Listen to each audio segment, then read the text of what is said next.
Okay, we back. Literally, as soon as I was finna get into the word, my memory got stored up. Like, what? Out of here. Ugh. And then the birds. Because, like, stop testing me. No, don't stop testing me. Because, like, I wouldn't see my power if I stopped getting tested. Which is, again, what I was saying. If the devil is not bothering you, or if you do not feel like you are under the wells of Satan, if you do not feel like, or even, like, you know what I'm saying, if you feel like you just keep going through X, Y, and Z, it is a test, baby. What you standing on, okay? And that is what the lesson is about today, that Jesus is the way, the truth, and the life. Again, nobody can get to God unless they go through him. But let's go deeper into that. So, again, this is from John 14, verses 1 through 31 in its entirety. I'm not going to read the whole thing to you because that's for you to do. Because, again, I can give you the sauce, but you got to go seek it yourself, because my revelation might not be your revelation. Even though I'm a vessel, but you know what I'm saying? You might get something different that I didn't get. You feel me? So, iron sharpen iron, blind lead the blind, whatever you want to call it. But we finna get into it. You feel me? So, over here into my notes, I want to start off with my first agreement that I had written on. Which was always do your best. What did that mean to me? That meant remaining authentic, because that allows you to be your best. All you can ever do is be yourself. You know what I'm saying? God does not expect you. And again, it comes back to the notion of perfectionism. Perfectionism is really just like a disease of a nation. Pretty hurts. You feel me, Beyonce? What she say? Perfection is a disease of a nation. Pretty hurts. We shine a light on whatever's worse. Perfection is a disease of a nation. Period. You don't have to be perfect. And that was something that I dealt with very bad. For me, that wound stemmed out of, like, me caring too much about people's judgment that I didn't want to do. And that might even be the reason why you're indecisive, because you care so much about how other people are going to feel about your decisions. You might have that notion because in your childhood or some space in your life, I always go back to childhood because I feel like that's what affected me the most. Because when I graduated, did not deal with a lot of things that I had dealt with as a child, which is a main reason why I wanted to go out to college, which is, again, about the intentions of your heart. So let's get into all of it. Oh, God, come on, release it. Set the captives free, baby. Ooh, I love it, because it's just like, as I talk, it's just like he just continues to bring up revelations about stuff. But anyway, like I was saying, so, you know, some space in your life, you were making decisions and somebody was always invalidating you, or they was making it seem like your decision for yourself was not the best decision for you. But again, when you put your hand on your body, who can feel that? Only you. Regardless of how much you tell somebody, they can't feel that, because again, we can only feel what we go through. We can only feel from based of our perception. So, you know what I'm saying? That might be a lot of the reason why you might feel judgmental. You might not be confident in yourself, as well as like in your confidence to make decisions. You know what I'm saying? Yeah, that's what I get from that. So, a moment of release that I felt as I was going through this agreement of always doing your best was a moment that I had went through with a young man. It was a young man that I had felt like, oh, bitch, this is my nigga. And just because, like, on the outside of his appearance, his personality, his persona, it matched me. You know what I'm saying? I'm like, ooh, he like me, as far as like the goofiness and just like the self-expression. You know what I'm saying? That's what drew me to him. And in that space, and God told me to talk about the space that I was in mentally before I met him. I had just recently gone through my little church debacle where I had kind of like allowed myself to separate and walk out of my own understanding, walk out of my own faith of what God was telling me to do. And so in that space, or previously before I had gotten in that space, the individuals that I were hanging around, you know, she was kind of telling me, you know, you'll know this person is your person because it'll, you know, different, yada, yada, yada, yada, yada. So as I'm talking to this man, I'm like, ooh, you know, basically I'm clinging on to the similarities that we have. So I'm like, okay, this is my person. This is my person. This is my person. This is my person. And even at that time, I was like, I don't want to say just researching, but like I was being shown like a lot of information about like, you know, just the tarot cards, or even just like twin flames and stuff like that, or what that meant. You know, so again, and then there was even this moment where I had a dream about like things that were coming towards me, because again, at this time I'm being revealed to a lot of my gifts, and I don't even know what's going on. I'm thinking this is just regular life. So again, I'm just clinging on to all of I'm clinging on to all of the similarities that me and this person share. So I'm like, okay, this is my person. So when he approaches me innocently, and based off of a compliment that I gave him in regards to his hair. So from there, he just kind of gets my Snapchat or whatever, and then we talk from there. And you know, it later gets revealed to me that he has this whole nother situation on the side. And in my being, I was not operating out of higher levels of consciousness, even though I was aware of higher levels of consciousness. I believe that in that space I was put, I was in a learning space, as far as literally learning who God was in my life. Jesus, God, whatever you want to call him. Because again, it's the same thing, and that's what we're going to get into here. But, you know, I was very focused on understanding what that meant and what that journey was for me, based off of me and what I was feeling going on in me. And so when I had received that information of what he had going on, you know, I was put into a weird space, because it's like, I've already low-key asked this person if he's single, and he told me he didn't tell me he was single, but he didn't say he was not single. So instead of assuming, I had allowed myself to be vulnerable, and I asked him, I'm like, you know, is this information that I just received, is this true? And this was like the first red flag, because why are you so defensive about where I got my information from? Why are you so defensive about how, you know what I'm saying? Why are you so defensive about this question? But again, me in my mind, I was also sitting on the foundation that, you know, God is not going to take me through something that I can't bear. So, you know, when he had presented the option of, well, now you know what you know, are you going to leave me or are you going to stay? I was like, shit, I'm going to stay, because again, I had experienced the dream of what this person had desired from me.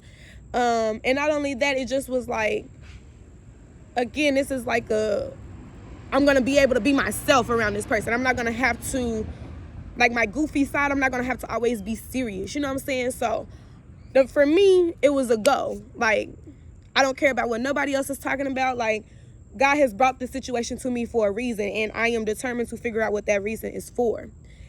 I can't really remember what it was that I had prayed in that time. And I really don't think I had prayed for anything other than, you know, just for God to continue to guide me. So, you know, I had stood on that. I had stood on that value that, you know what I'm saying? Regardless of if this is a person that has given me this information that I truly trust, what is the intention behind her giving me this information? Because again, I had seen her the night before, and she had exposed me to his person, but she had not told me to the extent of it. So in my mind, I'm like, well, why would she wake me up, or why would she start my day off with this extra information? Was where my mind was, which is again why I kind of ignored that flag, and I just allowed myself to pursue him anyway. And I'm grateful I did, because I learned a lot about myself and who I am as a feminine woman. And by him, because when I had first met him, he was definitely in his masculinity when it came to trying to understand who I was, and literally being very interested in me. Like, it was, I don't know, our situation was very genuine. I feel like, anyway. And I will honestly say I don't feel like it got this genuine until he allowed himself to break from what it was that he was a part of. And then at that point, he went through whatever he went through. So then the whole narrative changed. And, you know, you got to accept that. It's okay. That situation had lasted about 2 years. And even it had lasted 2 years too long, because, again, I had realized even at the second year of what we was going into, I was like, this is kind of like the first year, even though the circumstances is different. And I was putting in perspective of what it would be like, you know, like who would we be in this space when we're separated? Would our bond grow, or would we separate? You know what I'm saying? But I was not really acknowledging that he had possibly moved away because for the sake of what his family was going through in regards to trying to make things right. You know what I'm saying? I had not considered that. I was me, in regards to what God was doing through me, or, you know what I'm saying? I just was focused on me and what God was trying to teach me, basically, is all I'm saying. So this morning I went ahead and paid for me a reading because I don't know, this person that I don't know, I just value her speech or whatever. So not even her speech, but like her reading, and like I really feel like it was gonna be something I really needed to hear. And even in regards to, I don't know, I just felt like I needed to pay her for a reading today. I don't know. And I don't never pay people for readings. And that's how stubborn I am. I would rather read my own cards to receive it for myself. But something was like, pay her for a reading today. Surprisingly, it was $10. You know, 10 is the number for the completion of a karmic cycle. So, boom, you know what I'm saying?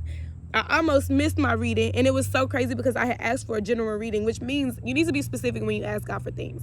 Because I had asked for a general reading, and it's like she was going to not even skip over me, but like I was not going to be acknowledged, because me asking for a general reading was me having to use my gift of discernment to, out of everybody else's reading, to see what I needed out of that. But at the same time, I did not want to do that because, again, that's me. Really, I felt like that was me kind of being a vampire and taking other people's energy. That's not my energy. So I was like, no, we're going to pay for a reading so we can get like a clear reading of what's going on. And even when she was reading me, you know,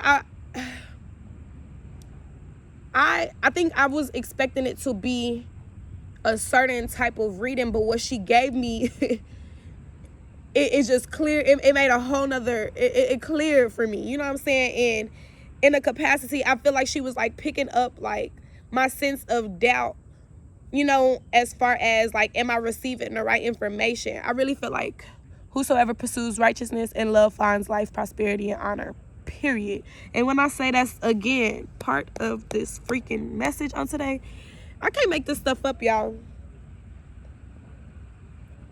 I cannot make this stuff up. I wish I could. And that's what she was saying. She was like, bro, like, I can't make this up. Like, I'm listening to my daddy. You know what I'm saying? And I just love that about her. So, yeah, so she ends up expressing to me that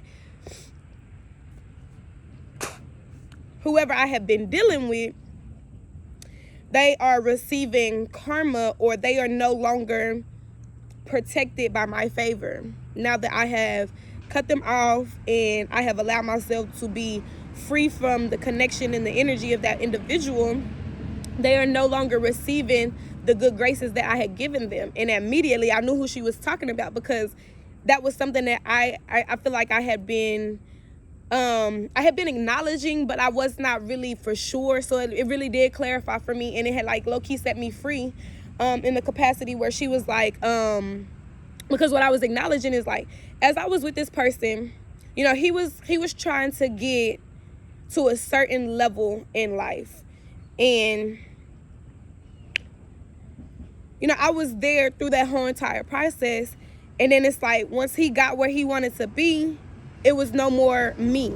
You know what I'm saying? He changed how he was fucking with me.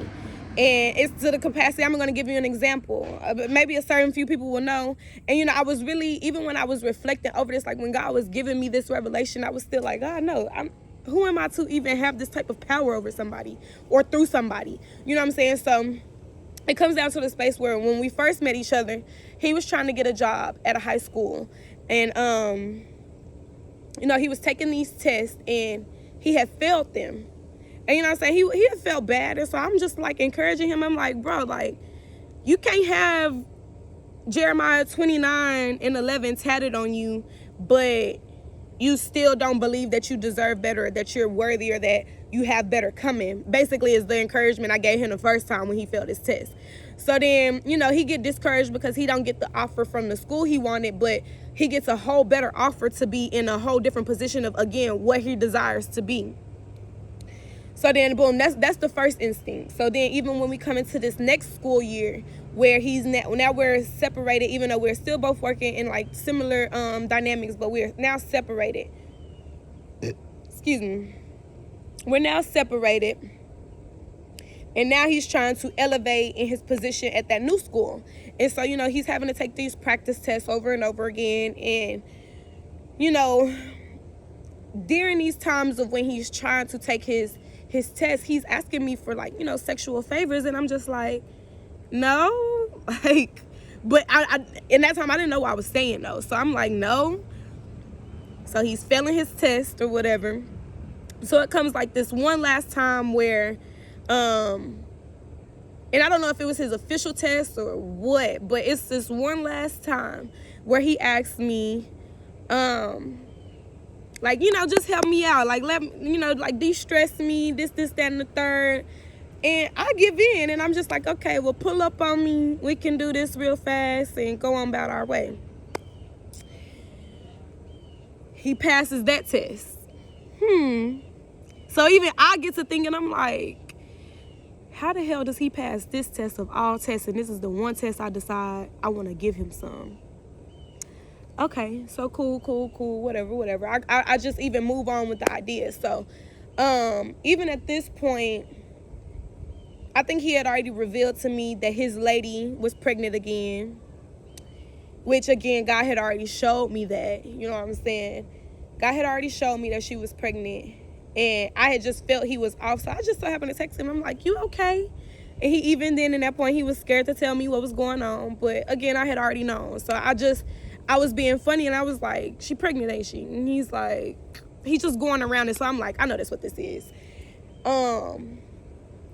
So, yeah. And then what I felt like with that was that, you know what I'm saying, at the end of the day, he had never stopped goosing her, even though he had told me that she was not coming up off of the vagina. You know what I'm saying? And so what I began to realize is that everything that was positive about me and what my mindset was, it was slowly being taken away, and it was being replaced with negativity. And I'm just like, it got to a point to where I'm like, bro, it just started to click. Like, bro, this is not my fucking energy. You know what I'm saying? Like, this is just not my energy. Like, what the hell happened? So, God eventually just exposed me to the whole fact that, bitch, I was giving my power away, and what I was giving away, he was going and placing in her. So, with her ability, like, I don't know, whatever dynamic it was that they healed through it, and she had a baby, and, bitch, I ain't had no baby. Not only that, bitch, he had me taking motherfucking Plan Bs because, you know what I'm saying, Jesus, I know. That was,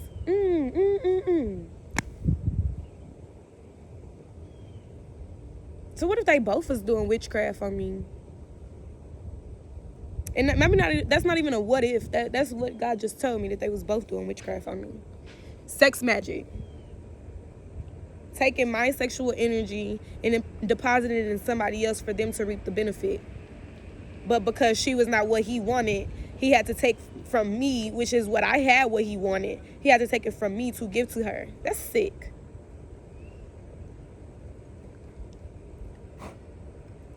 It's real sick. But in the midst of it, I was divinely protected. It was all meant for me to learn at a whole deeper capacity of who I am, but again, to learn this whole spiritual realm, because really what I feel like Earth is a spiritual realm. I don't believe, and I really do believe that, I don't know, let me not even say that, because I don't know, we go somewhere after here. And maybe we just roam in the universe. I don't know, we do something after here. It's something, I don't know, because death, I still want to understand what death is, because, we say that people that are suicidal, we say that they go to hell. But then there are people that all of a sudden die. So where do they go? I don't know. That's really weird. But I want to know. I want to know so much that I would be willing to commit suicide, but I'm also curious enough to live to know if I'm literally eternal and I can't die. But then again, it makes me feel like, because even when you do die, like, in your body, like, your spirit goes somewhere. So I don't know. That's why I just feel like I'm saved. So whatever. So on to the next. That's what what that reading had cleared up for me. It gave me closure from a situation with that individual. The energy was clarified that my favor had benefited that person's life, and it ended the day that I offered him forgiveness. Because again, the day that I had told him, and a white hearse pulling into the church. My. I don't think I've ever seen a white hearse. Anyway, so yeah, that was me offering him forgiveness. Or not, yeah, the day I had offered him forgiveness, I have not heard from him since. I have written him on Facebook, got no reply. I haven't really texted him because I haven't had, that phone I had with his number in it is broke. So I can't really text him. So yeah, we haven't talked. There's been no communication. And she low-key has warned me that he's going to come back and basically tell me this. But again, there's no need for that because I already knew. So, you know what I'm saying? I'm just grateful for that. But what did this trigger? It's low-key triggered a hesitance with somebody that has been pursuing me, because he had pursued me based off of what he saw that I did as far as being a dancer. And he felt like, again, trying to pimp me out, you know what I'm saying? And not even, and I say pimp me out in the aspect that he wanted to use my earnings, my abundance to his benefit, that he would, you know, become very flashy and he'll be able to buy me a butt, you know, just kind of fake me out. I don't need no butt. I got enough booty now. Like, not only that, I can build me a booty. Like, I don't know, it's just giving very, I don't want to call it weird, because like, he's giving off this sweet persona, but you know, I'm hesitant towards him because like I see through the bullshit, you know. So that's what that brought up for me. So then I ate boiled eggs this morning. Them bitches was hella motherfucking good. You know what I'm saying? I've been cleaning myself with eggs, which that's not really sacred. I've been cleaning myself with eggs. See, this is giving portal. That sun gives me portal vibes. Like, bitch, I am in heaven. The fuck. But yeah, so my boiled eggs was hella fucking good this morning, and that let me know. I felt like that was me like replenishing my solar plexus, because I have been feeling a lot of energy in like my solar plexus. And maybe that's what that was, you know what I'm saying? I just really felt, I don't know. So, I have to acknowledge that I did my best in that situation when it came to, you know, just trying to be a better woman for him. You know what I'm saying? And so, at the end of the day, my best was also me standing on my foundation of what I believe God was going to do in my life. And, you know what I'm saying? Regardless of if I felt sad about him having to leave, I know what I gained, which was a whole greater sense of intuition. Bitch, I gained some boundaries, bitch. And I also knew it was a karmic situation, because not only was that situation had reflected another situation, where when I was living in Arlington, it was a similar situation where I had met a dude at a pool party, but he was trying to put me down with his friend, and I was like, I don't want your friend, I want you. You handsome. And, you know, he, instead of him being honest, like, you know, I have a baby on the way, and I am with my baby mother, he was just like, we can have fun. Even at that time, I'm like, whatever the fuck that mean. And to me, also holding the notion that, again, not accepting people for what it is and living out of a potential of things, which is another thing that I've had to let go of, is accepting people and accepting things for what it is and moving on. So there was this other situation, or that other situation, where the young man, he had the opportunity to tell me, you know, I have X, Y, and Z. Both of them did. Y'all both had the opportunity to tell me I have this going on, but instead y'all lied to me. And because y'all, you know what I'm saying, you wanted to taste what the living water was like. And you know what I'm saying, I allowed it in both dynamics. With the first young man, this happened in Arlington.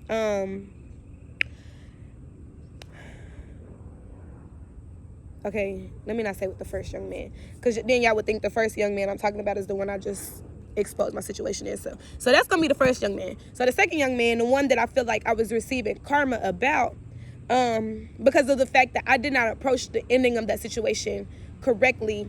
Just because of the simple fact, like, two, I had never researched into that man. I had never researched, like, what does this man have going on? Because again, it even got to a point to where he was blocking me, and he was saying that it was like he was just putting his phone on airplane mode and stuff like that. And I didn't know, but it clicked for me one day when I think he had posted like a screenshot on his phone. I mean on Twitter, and I was like, I called him, like we was on the phone around that time.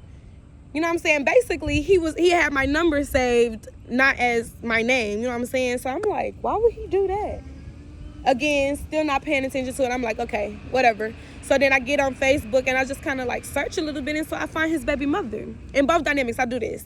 And that's why I say with this first young man, I feel like that's what changes whenever I try to add her, just to kind of see what's going on. And it kind of backfired to where she ended up deleting her whole Facebook. They break up, or that's what he tell me they do. But you know what I'm saying, it just really becomes more of a space where she deletes her Facebook and I can't find them, and I don't have him on Facebook. So I really kind of stopped looking on his page too, because bitch, I don't want to continue to know this.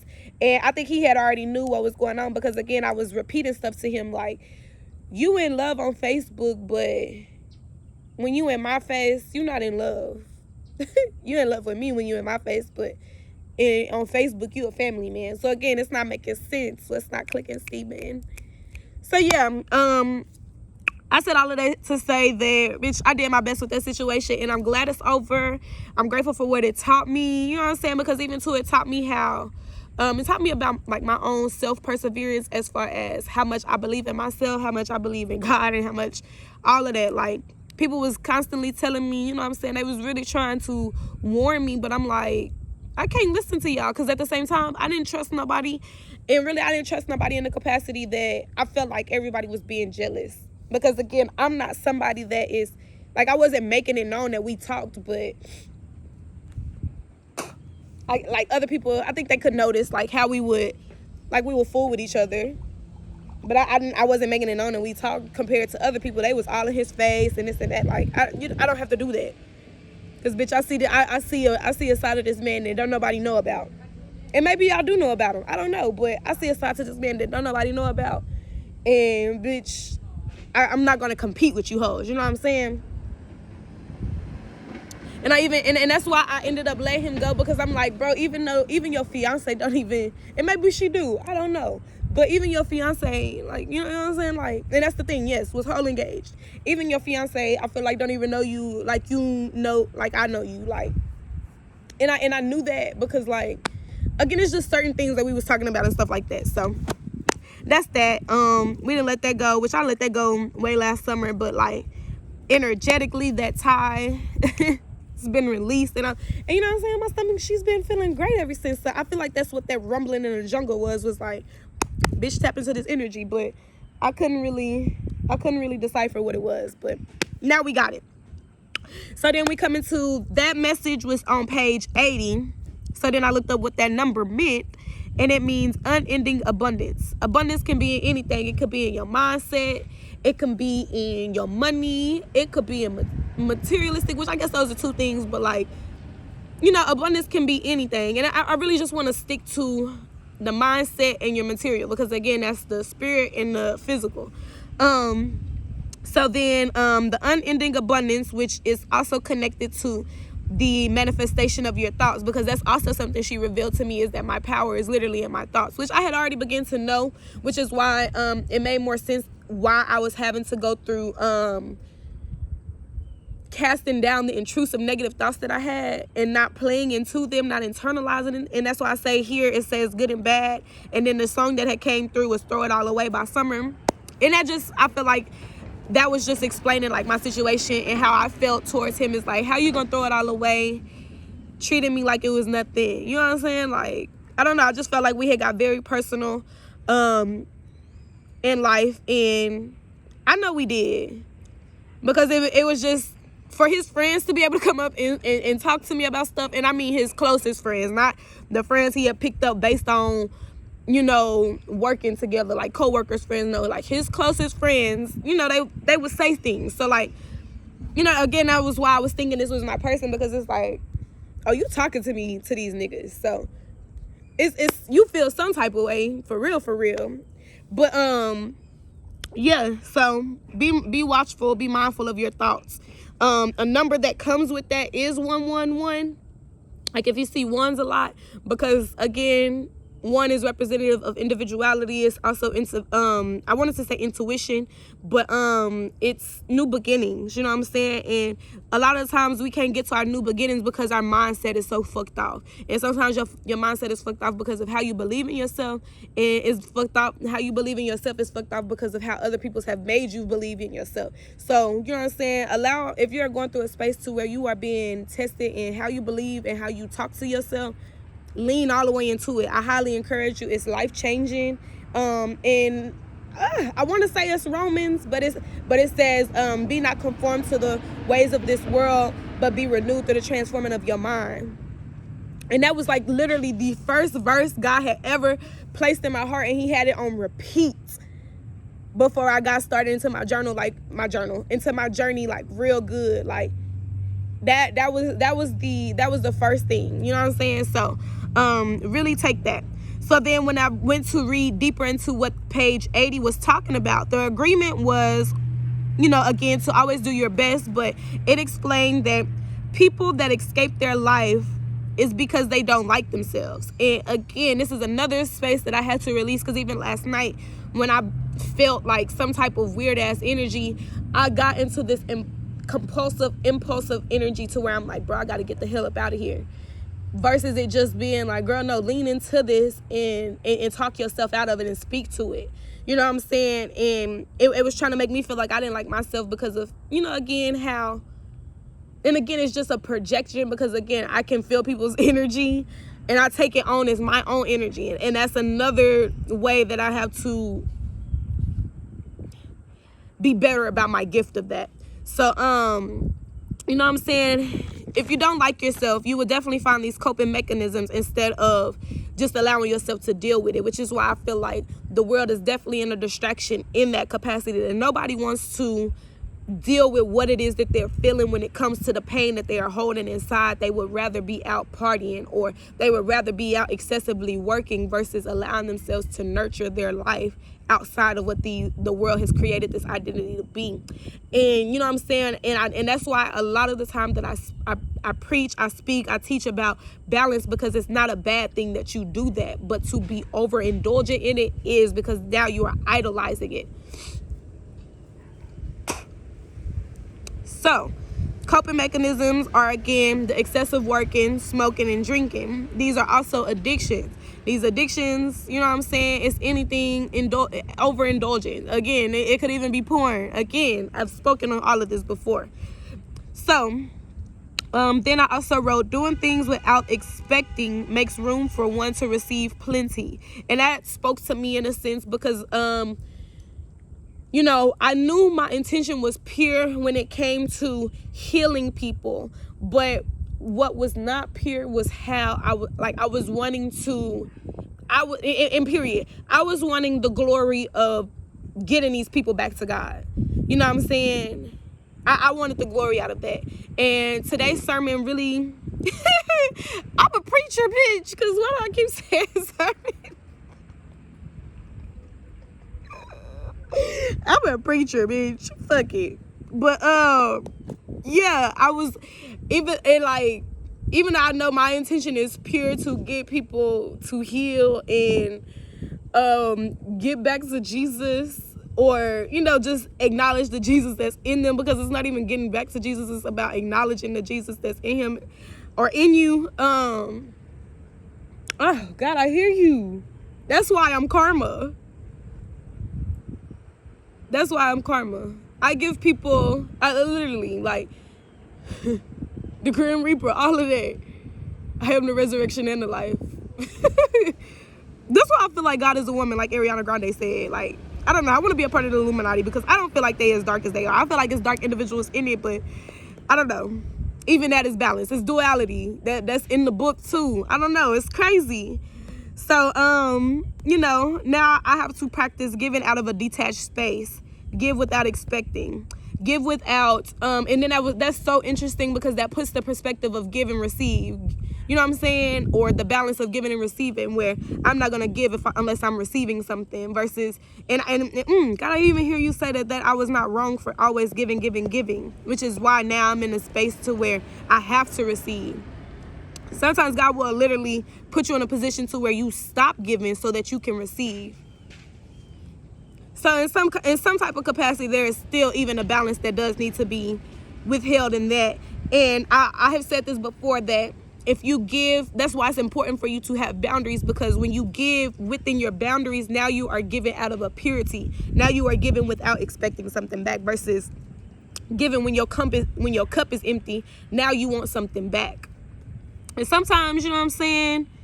And I don't know, I live a life where if somebody is giving me something, I always try to figure out how can I give them something back. And even that is a lesson that, you know, sometimes like God will literally bless you, and it's not meant for you to bless them back. It's meant for God to take care of their blessing back, because you might want to give them money, but God is possibly giving them clearing of the consciousness. You feel me?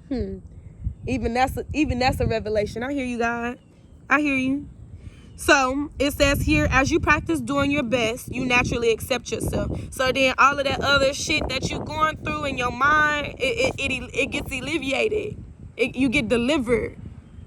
You know what I'm saying? It goes away. So yeah, that's what that agreement was about. And it was like so perfect. When I opened up my Bible study book, I was intending on opening it to page 80. That way it could still be in alignment with what this agreement was. But what it did instead, it opened me up to page 118. So of course, I go look up what 118 means. And what do I do in those? When I look up that search, I do two different ones, because there are two different ways to interpret numbers. You can interpret numbers through numerology. In the numerology, I feel like it breaks the number down by what each number means, as in like the 1, and the 8. Compared to the angel number, it can give you like the message of what the number is, but both of which it gave me the same answer. Today, it's about wealthy and richness. You feel me? Which are, again, places of abundance. But those words can be taken in the physical, or it can be those words I feel like are in the physical, whereas abundant is a spiritual word to define these words. So then of course, again, like I told you, I do the etymology of things. So when I went to look up what wealthy means, guess what word it popped up? Wealth and health, baby.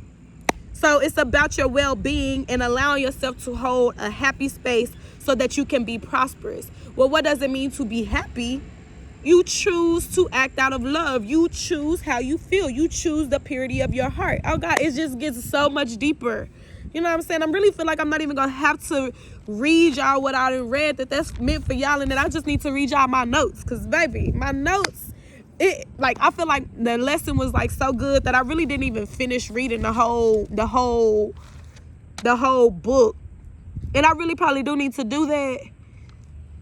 Because the promise of the Spirit too is keep thy commandments. And that was another space. Let me highlight that when I was going through this space with that young man that I had met at work, and we was doing what we was doing, I did not know what the commandments were at first. I didn't know that you should not have no other gods before God, that you should love your neighbor as yourself, you should not steal, you should not kill, you should love your parents, you should not, it's 5 more. But the commandment that I had disregarded in this was you should not basically leave other people's belongings alone in a capacity of like, don't share.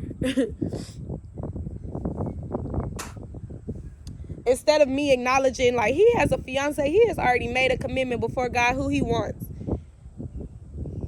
But I didn't know that was a commandment. I didn't know that I'm not supposed to do this. You know what I'm saying? I'm thinking, God, you putting me through something, you know what I'm saying? And I want to say that's like the last commandment. That's what he keeps putting in my brain.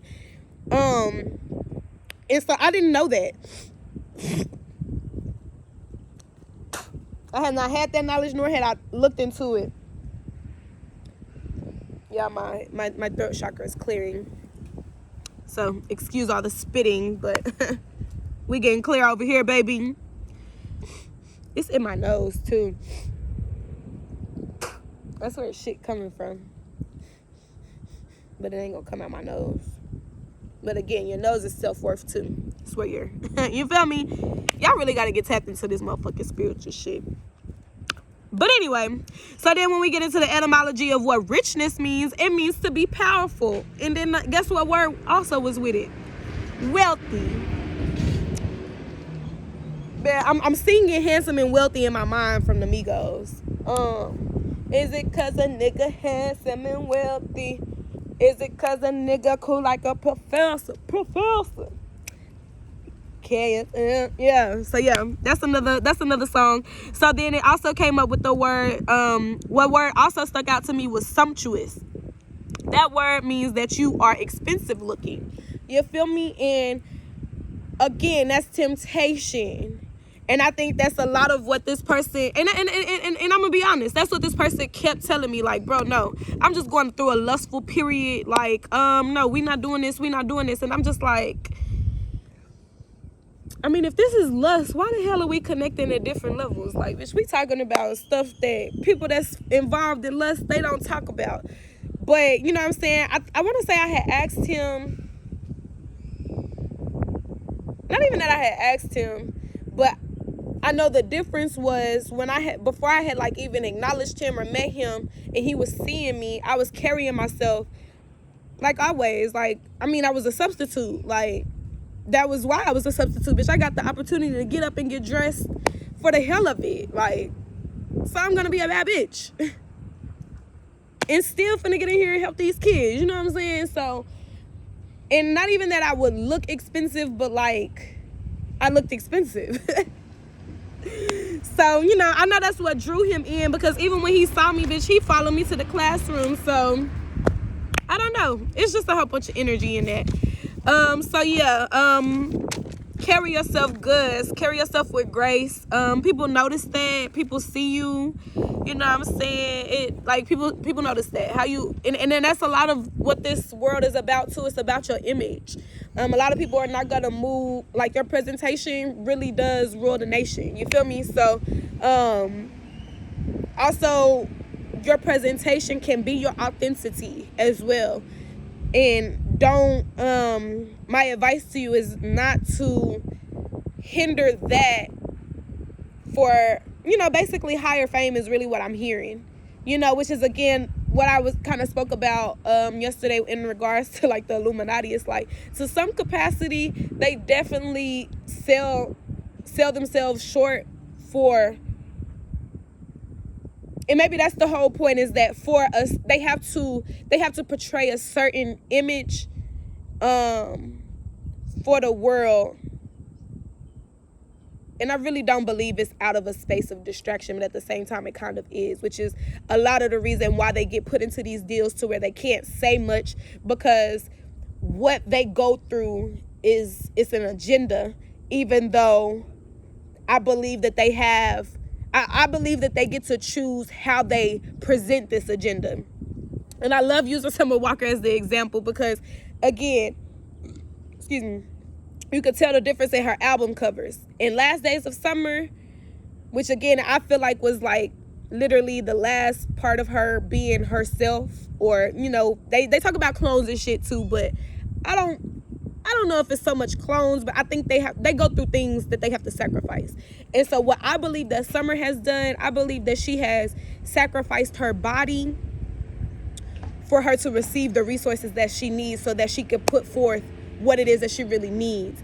Whereas her music is really healing, because it's very relatable and I feel like it's very authentic, but at the same time, the agenda behind it is still what is faulting. Because, again, her music is about what it was that she went through in regards to with her baby daddy. And that's what we see in this world, is that in the black families, that's the only dynamic that exists, is baby daddy, baby mama. It's not about marriage anymore. And I felt like that's a lot of the reason why I didn't really care for Still Over It, because I didn't feel like she needed to, at the end of the day, it's her truth. I hear the planes. At the end of the day, it's her truth, which is why I'm like, I love the album, but at the same time, again, it's still the agenda behind what the inspo was. And even in that aspect, both of them, they literally said it, just for her to be able to publicly thank her baby daddy for the inspiration. Like, that let me know that Over It, although they were truly, truly in love, I don't believe that she was as naive as she claimed to be when she got in Still Over It. But what I also believe about the different albums are she's speaking about the deals that she's in, because she even speaks on how her deal has changed numerous times. And I believe that you can tell that in the capacity of she has shut up about talking about what the government does. It's like, you know what I'm saying, she had to change her deal in that aspect. Like, you can't talk about what our agenda is. You know what I'm saying? Now you can, at least you can talk about it, but don't talk down on it. She was making people too much aware of what was really going on, which is why I also feel like they possibly switched her out to some capacity. But anyway, and even just like the whole internet beef with the baby mamas and stuff, and just the disunity, you know what I'm saying? So, and then even too, if you realize she has done a lot of work to her body, more specifically her nose. She has changed the dynamic of her face. Her nose, her boobs, and then her butt, I want to say, which she had already spoke about getting her body done, but it's just different aspects where I believe that that's what she had to sacrifice, so that it wasn't more of her sacrificing her family. And I think that's the difference between it too. I think you can do a blood sacrifice, or you can do a sacrifice where it's you sacrificing yourself in some type of capacity. And so although she did not have to sacrifice her throat chakra, it was still things that she had to sacrifice within her throat chakra. Hopefully that makes sense. And that's just the energy that I get from her, and that's why I still love her, and I feel like her shit is like pure as hell. I hear to speak about Janae Aiko as well, because like the Chalimbo, that yeah, I hear you guys. The Chalimbo, the original version is pure light, pure healing. And I don't want to say that her deluxe is not, but even the difference in the difference between the album covers, again, it's light and darkness, but again, also understanding that light and dark have to coexist, and that it's not that bad to be dark, which again talks about the whole dark feminine energy. You know, it's a lot of this shit. I think I'm meant for the Illuminati, bitch, because even too, somebody has came to talk to me about the Illuminati, and I was looking at him so fucking confused, like, why are you talking to me about this? Because bitch, I'm a star. I got these niggas wishing. He say he hungry. This is the kitchen. Okay, sorry. We getting off focus. So let's go back to John 14. Yeah, let's go back to John 14, and let's get to talking about how he starts this chapter off, where he says, "Let not your heart be troubled. Ye believe in God, believe also in me." What he say? Cast all your cares on me. Cast all your cares and anxieties on me. Don't let your heart be troubled. Therefore, you have a choice between what you're going to allow your heart to feel. And actually, it's not what you allow your heart to feel, but it's what you allow. Say that better, Lord. It's not what you allow your heart to feel, because your heart is going to feel regardless, which is why you should not try to control how you feel in your heart. But what you should try to control is how you react to what you feel in your heart. Thank you for getting that out clear for me.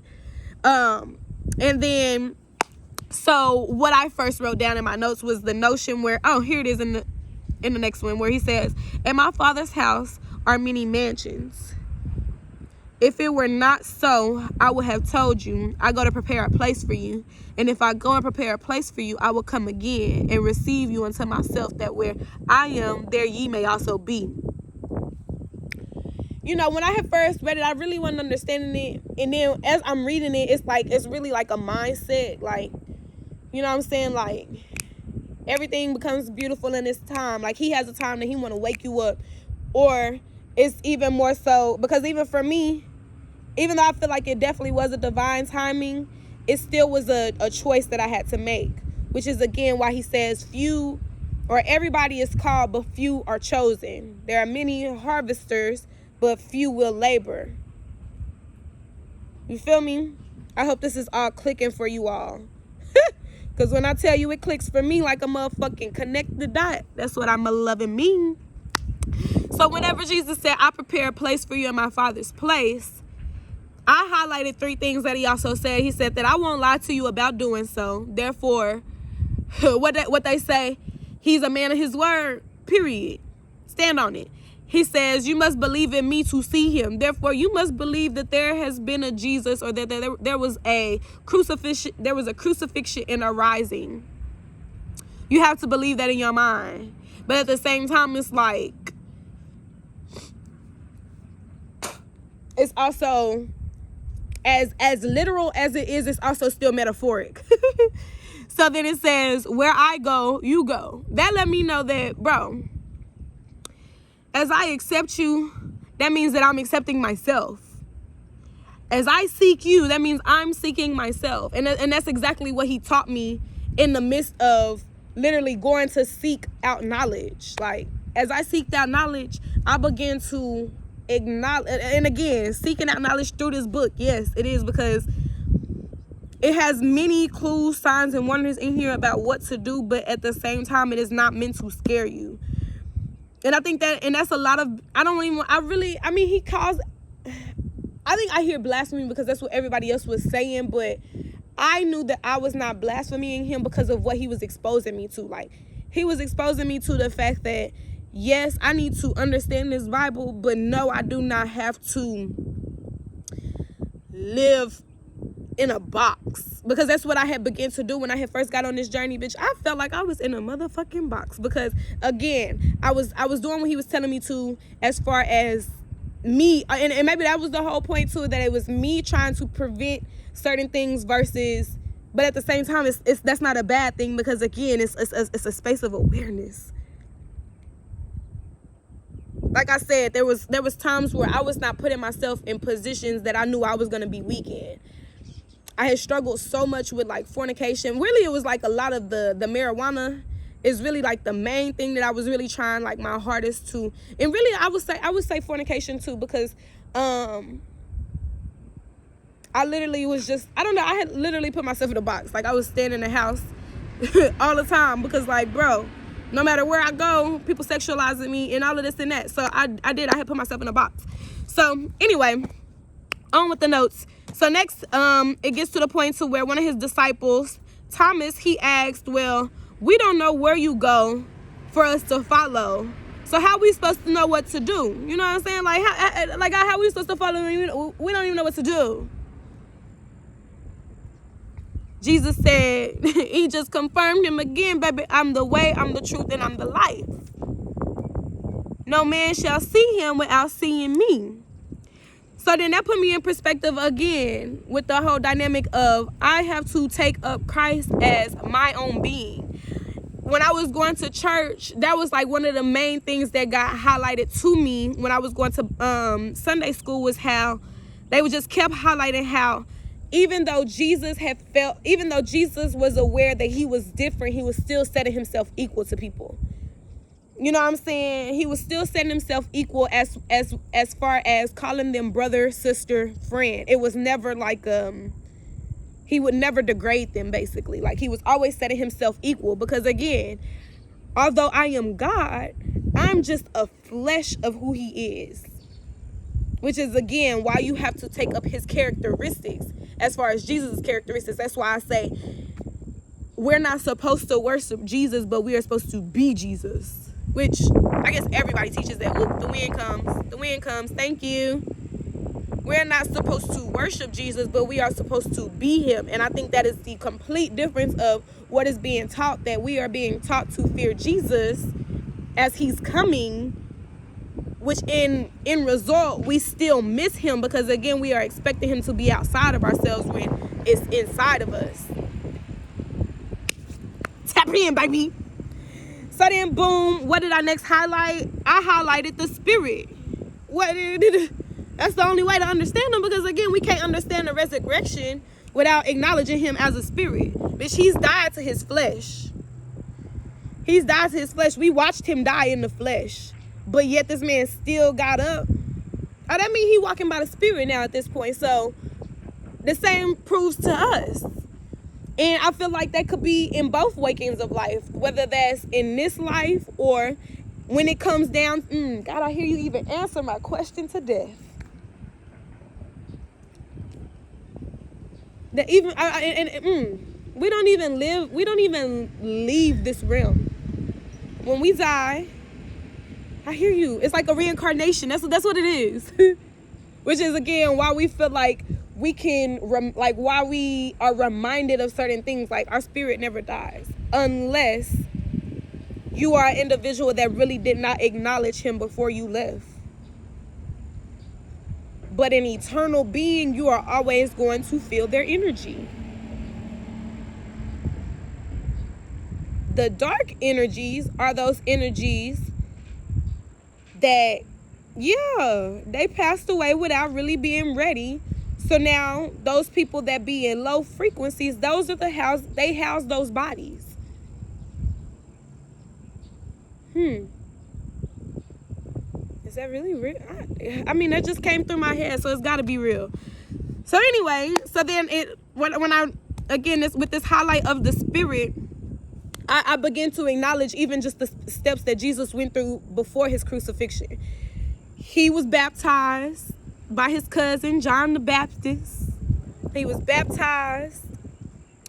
He cast it down, or even through his test of temptations, he casted it down, or he was able to withstand that test through speaking to it, through the knowledge that he had, that God had given him, which was, again, the word. And the example of when God had told him to throw himself off the mountain, he's like, bro, I don't have to prove my power to you. You already know who I am, which is why you up here trying to tempt me out of my energy, which is, again, why I say the devil is not as bad as people think it is. Because, again, it's about, are you going to stand on what God has already told you, or are you going to prove yourself of what God has already told you? But either way, you can prove yourself. Again, sitting here waiting in expectancy is just as much proof as you getting loud and shit. But the difference is who you let fight for you. All right, God. Speak for me. Oh, so boom. He also stayed pure in his heart. Or maybe that's just what I wrote. That's what he told me to say, is to stay pure in your heart and you shall see God. Because, yeah, it's the intent of your heart. Again, like I just said, speak. Speak to my heart, Holy Spirit. Let the words bring new light. That's Donnie McClurkin. So then, boom, we go on to having Jesus is acknowledging the spirit that lives within. And then I broke down what does acknowledge mean. Because, again, I was reminded of the verse that my people perish from their lack of knowledge. And to acknowledge is to act on the knowledge that you have, which is wisdom. Wisdom is an action-based knowledge. Get into it, y'all. Get into it. Oh, get into it. I love this. Oh, I love it. I love it. So then, boom, like I said, acknowledging Jesus is, or having Jesus is acknowledging the spirit that's within you. Again, greater is he that's in you, that's out here in this world.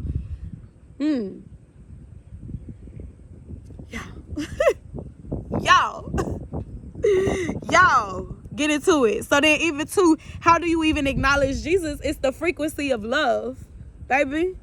The frequency of love. What is the frequency of love? It's choosing to be gentle in the midst of adversity or temptation. The frequency of love is also standing on God's word. That's how you fight in the spirit too. Excuse me. You know, I don't know if y'all be hearing the pastor be like, you gotta talk to that thing. No, dead ass. And when you talk to it, it's again with, and again, Jesus was that example. He reminded Satan that when Satan had tempted him to turn a rock into bread or something, or he tempted him to eat something because Jesus was on a fast. It was one of them things. I really want to say he attempted. I think he attempted him to eat something, or I think he told him to turn a rock into an apple and eat it or something. And Jesus was like, "But God said, man should not live off bread and water alone." That's physical bread and water. We should not just depend on what this world provides us to eat, but we should be able to get into this word and be able to be full, satisfied, or we should be able to walk on this earth without drinking or eating water. It's possible. It's really possible. And to be honest, I really feel like it's more important for you to drink liquids because that's what allows your body to keep moving. But at the same time, maybe I need to, maybe this is the space where I try both.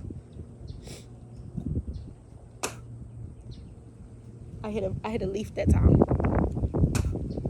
Maybe that's what this space is about. But anyway, so it says, I also wrote here where he has spoke that you can't fight what you don't know. So therefore, if you don't know any promises from God, no, of course you gonna fall to the temptation every single time.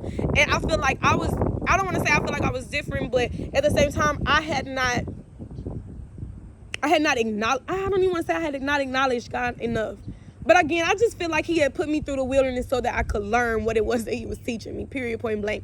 And I've said that before, that, you know, God would take you out of the wilderness to teach you, but place you back in the wilderness to show you what he has taught you as well. Or to see if you are learning. And if you're not learning, then he's going to put you right back through the same thing over and over again. That's why they're called karmic cycles. Are you going to learn this time, or are you going to grow this time? Tap into it. You feel me? So Jesus went on to say, to know me is to know my Father. Why? Because Jesus is the human manifestation of God. Again, how does that get proven? Because he tells Philip, or when Philip asks him, show us the Father, Jesus answers, have I been so long time with you, and yet has, come on, God, come on. Calm me down. Because I'm getting excited, y'all. This shit is just it's too lit. I'm getting excited. So Jesus said to him, have I been so long time with you, and yet hast thou not known me, Philip?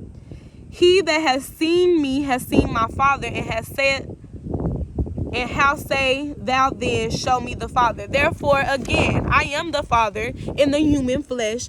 And because I'm in the flesh, now you cannot receive me, because again, you're expecting me to come out of like a spiritual thing. You're expecting me to be an angelic thing versus it being something just like you. Again, all of these disciples followed him. They watched his signs, his tricks, his miracles.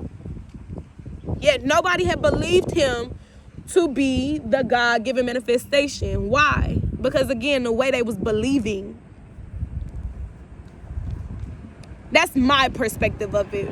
But at the same time, I feel like that's just plain and simple what he says here. And this is his words that he's telling to Philip, again, one of his disciples. Then he goes and he says, believest thou not I am the Father, and the Father that is in me? The words that I speak unto you, I speak not of myself, but the Father that dwelleth in me, he does the work. Believe me as I am in the Father, and the Father and the Father in me, or else believe in me every work's sake. Therefore, he's like, so you think I'm just doing these things based off my own power? Jesus, I hear you say, because that's how people look at me when I play with my cards. I think that I'm playing with these cards, so it's witchcraft. Not, oh, that's a bug on my thing. I thought it was a bird flying behind me. But they, you know what I'm saying? They look at me with these cards and how I play with them, but they not even acknowledging. Because again, if I don't know you, I don't know what you're going through. How can I tell you? How can I clarify your energy? Again, but then again, that's the whole point too. It's not me. It's my gift and what I can receive. That's the lesson right there. But we not done, because I want to get into these seven characteristics of God, which is, again, certain things to look for. And these are different gifts that he gives you for free, or that you have free access to, is a better way to say it, I feel like.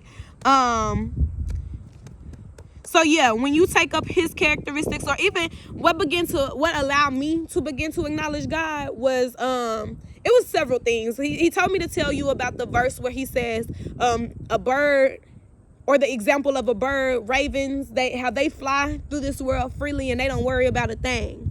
You know what I'm saying? That helped me in a mindset, and it put me into a perspective of learning how to trust when I don't know.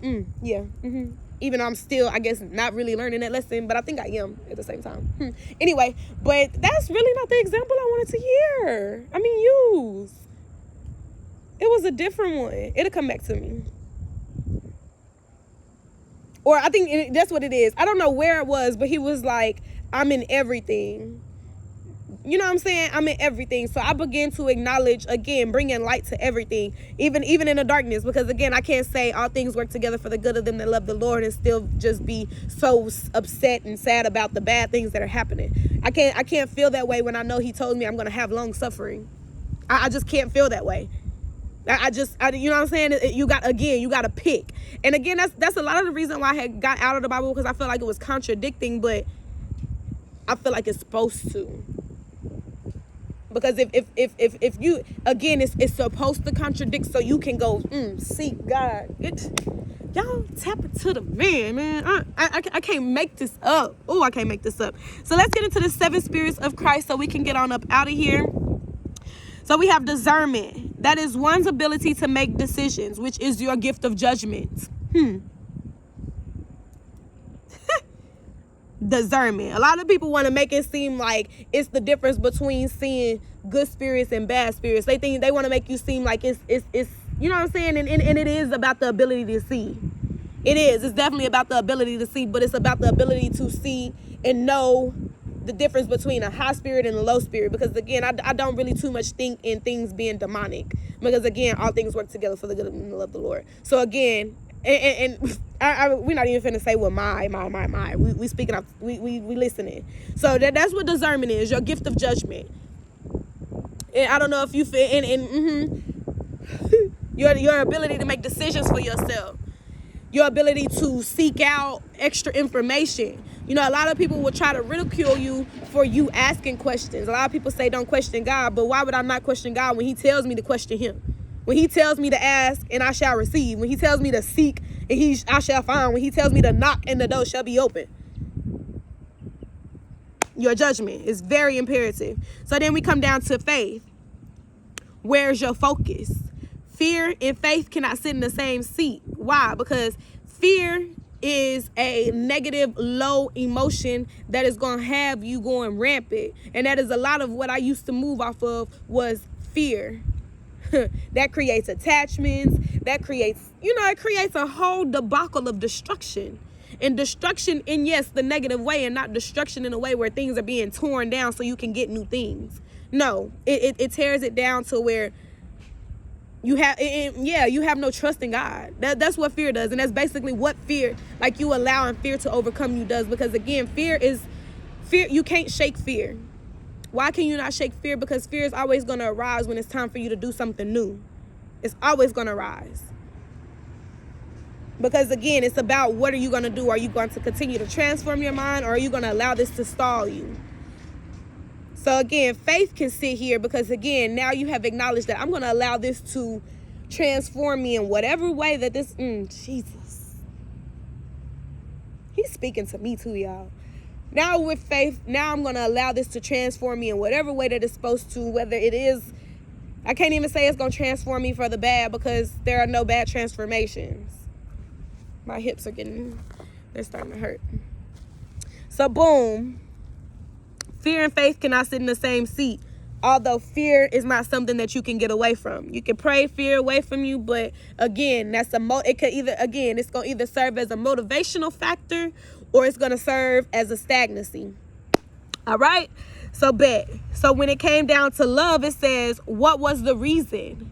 And I wrote that. That's not the question, but like that's the question. I don't know. What was it? Cardi B on the because that's whose voice I heard. My Libra sister. I love Cardi B too because I feel like she's gone through that. But I feel like Cardi B has displayed a whole completely different level of her status as well. I believe that she exposed the world to how important it is to stay sacred whenever you are aware of so many naysayers. Even between her and Nicki Minaj, and how they created this confusion and diffusion between these two because of the ranking of power, where Nicki Minaj, she had a true art of words to where her pen was unmatched. And not to say that Cardi does not have that same gift, but her gift was different. Cardi has a gift to bring out the funness in people. And both of those, and instead of allowing both of those women to reign in power, they made them clash together. And it's even still that same dynamic when they asking Cardi, well, will we ever see Cardi and Nicki on a song? But if we ever do see them on a song, it'll be because, I don't know, I don't think we would, for the simple fact, I don't think we would ever see them on a song, because there might be more background things that's going on. But at the same time, they have always said that Nicki Minaj was always like one of the darker entities in the world, where it came to her always trying to, maybe she's an envious person, maybe that's what I heard, like her envy or her sense of power. She wants control so bad that she won't work with people unless she feels like, I hear that they can cater to her, or that if she feels like she's bigger than them, or if she won't work with somebody that's bigger than her. Because again, she's worked with Rihanna, she's worked with Beyonce, she's worked with Ariana Grande, she's worked with Doja Cat, but she hasn't worked with Cardi B. Which is, again, so weird to me, because I feel like they both have different types of songs, but at the same time, the versatility of Nicki Minaj is crazy. Why would you not make a song with Cardi B? And that could be, again, that will be the biggest song, for one, because of the platform of their beef, but at the same time, because of y'all's uniqueness of who y'all are, why would that not work? But again, I think that definitely comes down to spaces of light and dark. But anyway, I don't know why I went off into that when we talking about love, but maybe that's the whole point too. The purity of love, or the purity of your craft. You know what I'm saying? So, and then it says, so, what I say? The purity of your craft. Because here's the question: do your choices serve God, or do they serve yourself? I wish I could make this stuff up, y'all. I love this. I love what I do. I do. I really do. I love who the fuck I am, bitch. Ooh, I love it. So then we come down to the next attribute of hope, which is a space of patience. How long can you wait? Then the next question is, do you wait in fear, or do you wait in expectancy? How open is your heart to receive? Are you asking God for things, but your heart is closed off to how he wants to give you this change? Because again, like I've said before, we'll ask God for something, and we'll expect him to give it to us in a certain way, but he has a completely different way of how he wants to teach us. Again, in my life, I felt like he was teaching me a lot about himself through the bad, through the untraditional ways. Like, again, where I was trying to get myself out of fornication, I really, truly believe that he was allowing that to show me that even that is not going to keep you away from me. Even that. Don't let nothing separate you from the love of God. The love of God is free. Not only that, not only is the love of God free, but sin no longer exists whenever you believe that God has gotten up for you. You know what I'm saying? Like, sin, and that's another thing that helped me get out of the box. Is like, bro, I cannot believe that. Like, I literally cannot sit here and say that God has died for my sins and risen up for me to place myself in the box when I'm literally living on an earth that is going to continue to tempt me. But it's, again, about the purity of your heart. Am I going to interact with this because of... So then it still comes down to your levels of faith too. Because again, if you which is why I know I was on the right path. So again, if you love God and you serve God like you say you do, you're going to literally follow his word, and you're going to allow his word to strip you, which is, again, why you do have to allow him to guide you through this book. I don't know. I did that, y'all. I did it. And now we getting back. And I hear we fall down, but we get up. That's another Donnie McClurkin song. Maybe I need to go listen to Donnie McClurkin. I ain't listened to my boy in a long time. That's now 2 songs he done channeled through me today. But yeah, that's hope. Which is also, again, connected to your faith, because what you believe is what you're also going to be hopeful for. What you're hopeful for, you're also going to stand for. What you stand for is something that you love. What you stand for is going to help you judge. Are y'all understanding how all these things come together? Bet. So let's get into what righteousness means. Being pure at the heart, What are your intentions? Not only is it about being pure at your heart, but your spaces of sacredcy is a lot of what righteousness speaks to me. Righteousness is also your relationship with him, which is, again, something sacred, which is, I had met a lady one time where she didn't want to talk to me about what her faith was. But I think it was because, she might have been a witch or something. But, again, that's why we should be able to talk about it, because I'm not here to judge you. It's something you can learn and something I can learn. But that was a space of righteousness that I had learned, is that I don't have to explain my divinity to you. That's another thing about divination. Divination literally has divine in it. So for people that don't want to practice divination, baby, that's your problem. You don't want to be divine.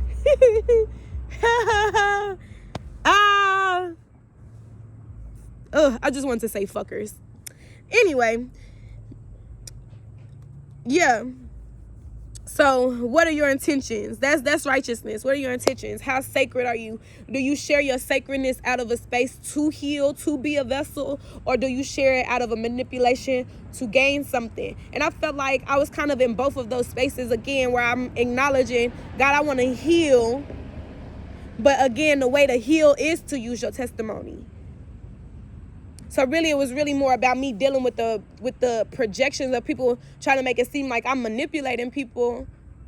I'm manipulating energy. No, and then even if I am, is that not what God is? Again, I can't believe that all things work together for me. Therefore, I cannot just only acknowledge light. I gotta talk about the dark shit. But again, me talking about the dark shit exposes everybody else that's living in dark but portraying the light. Again, projections, but you are protected. You feel me? So then that righteousness taps into your knowledge. Learning versus resenting. What is God teaching me compared to why is this happening to me? Again, a lot of people, they are perishing because they don't want to acknowledge what God is trying to teach them. They are just taking the hurt and going on. Now you're resentful towards God. Now that's why, and I believe that's why a lot of people don't like to go to church, or that's why a lot of people don't understand a lot of things, or that's why the church has become what it's become, because, again, y'all not teaching right. You teaching us. I don't even, and really I've been hearing a lot of people say that in church you're worshiping the devil, and to some capacity you are, because, again, I don't know. It comes down to the tithing and things. But again, I don't know. I can't really say that, because it's supposed to be structures to this thing. And again, that's possibly another way about it. And what righteousness is about the structure of things. And, that's all I heard for that. That's all I heard. So again, let's begin to acknowledge, what is God teaching me? Because then that comes into this attribute of wisdom. Now that I've learned what he's taught me, now when this test comes up again, now I can apply the knowledge that he's given me. Which is, again, like I said earlier, that wisdom is an act of applying the knowledge. Boom, baby. And then I kind of did want to touch on what this promise was of the Spirit, where he says, if ye love me, ye will keep my commandments. And I will pray the Father, and he shall give you another comforter, that he may be able to abide with you forever. Even the Spirit of truth, whom the world cannot receive, because it seeth him not, neither knoweth him. But ye know him, for he dwelleth in you and shall be in you. I will not leave you comfortless. I will not leave you nor forsake you. Your rod and your staff, they comfort me. Oh my God. Let's get into Psalm 23, baby. The Lord is my shepherd, I shall not want. He leads me to green pastures. He's a comforter. He leads me beside the still waters. He's going to lead me to change. Yea, though I walk through the valley of the shadow of death, I shall not fear no evil. I think I skipped one. Let's go back to he restores my soul for his name's sake, and he puts me back on paths of righteousness. Now we go into this aspect of where fear is, in these deep low valleys, the highs and the lows, where he never leaves me. He tells me, I'm with you. My rod and my staff, they comfort you. My mama used to always tell me his rod was him throwing it out there, like how they do with fishing, throwing it out there and pulling you back in. No matter how far you go, he's going to get you. Again, he's going to leave those 99 for that one that sincerely calls for him. Are y'all connecting the mother-loving dots? Whoo! Yet a little while the world seeth him no more, but ye see me, because I live and shall live also. And ye shall live also. At that day ye shall know that I am my Father, and ye in me, and I in you. He that hath my commandments and keepeth them, he it is that loveth me, and he that loveth me shall be loved of my Father, and I will love him, and I will manifest myself to him. Let's see what. This is not the Judas that betrayed him. I think there obviously were two Judases, because this Judas asked, Lord, how is it that thou wouldst manifest thyself unto me and not unto the world? Jesus answered unto him and said, if a man love me, he will keep my words, and my Father will love him, and he will come unto them and make our abode with him. That's giving relationship, is giving body, promise, covenant. Y'all go look up what that word means. How about I look it up? We can look it up right here real fast. Oh, God, I thank you for this message. Oh, define. And yeah, if y'all don't study by looking up what these words mean in the physical, and what I say, that was a place of residence, home, say. I can't make this up. God, I thank you for this. I thank you so much. So yeah, you gotta make him part of your body. Some that even just kind of But see, Summer, she acknowledges him. But again, it comes down to like sacrifices. Because even too, what I also believe, although she had put herself through like surgery, she also allowed, I don't know if y'all have ever noticed that she was always adamant about not having kids. But all of a sudden, when she had released her Over It album, now she was pregnant. I feel like that was part of that. Which is, again, why it was inspo into her next album. Y'all. And she was exposing us to a lot of it, because she would always say that these record labels are, like, horrible. You know what I'm saying? So, hey, it's your message to take heed, and it's not. He that loveth me not keepeth my sayings, and the word which ye hear is not mine, but the Father which sent me. These things I have spoken unto you, being yet present with you. Which is another thing. Let's highlight how when you pray over your word, or when I was praying over my word, I was always asking him to hide it away in my heart. And, you know, the other day, if it wasn't yesterday, then I think it was today, I had begun to acknowledge, I'm like, God, like, it really be some stuff that I be remembering, and I'm like, I can't tell you where it's at in the Bible, but like, I can tell you what he said to do. And that was something else I had to break myself from, because when I had first got into my journey, I thought it was so magnificent that everybody could pinpoint where in the Bible these things were. But I began to realize that even though these people can pinpoint where these things are, they not living in it.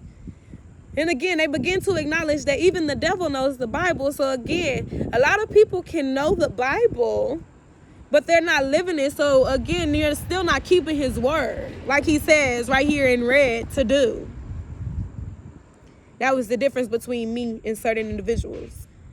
I could not tell you the word off of hearsay mouth, because again, what comes out of a man is what defiles him. So even if you can speak the word, that does not mean it's pure.